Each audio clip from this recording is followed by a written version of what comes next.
Colony के रिहायशियों ने रोज बरोज बिजली के बढ़ते हुए बिलों के नरखों पर एहतजाज किया। हम लोग टॉफियां बेचते हैं, बिस्किट बेचते हैं, हम लोग अपने बच्चों का पेट पालते हैं।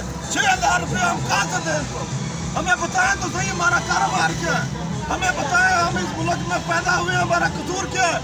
हमारे बच्चों को ये मार रहे हैं, ये मिशन लेके आए कि गरीबों के बच्चों को मारे, हमें मारे, क्या चाहते हैं हमसे? एहतजाज के बारे में मीडिया रिपोर्टर पाक एशिया वेब चैनल आकाश खोकर ने तफसीलात से आगाह करते हुए बताया कि लोगों का कहना था कि हुकूमती अवाम दुश्मन पॉलिसियों के बायस गरीब लोगों का पहले ही मुश्किलों से गुजर बसर हो रहा है और महंगाई के इस मुश्किल वक्त में बीवी बच्चों को 2 वक्त की रोटी खिलाना नागुज़ीर होता जा रहा है। लोग बिजली की बढ़ती हुई कीमतों की वजह से बिलों में होने वाले नाजायज इजाफे पर फट पड़े। उनका कहना था, हमारे पास में और कुछ नहीं है, हमने अपने बच्चों के दिला देना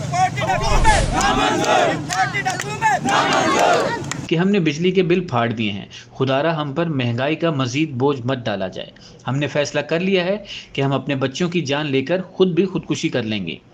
लोगों का कहना था कि उन्हें इम्पोर्टेड हुकूमत नामंजूर है और अगर शहबाज शरीफ से मुल्क नहीं संभाला जा रहा तो वो वजारत उज़्मा से फ़ौरन इस्तीफ़ा दें।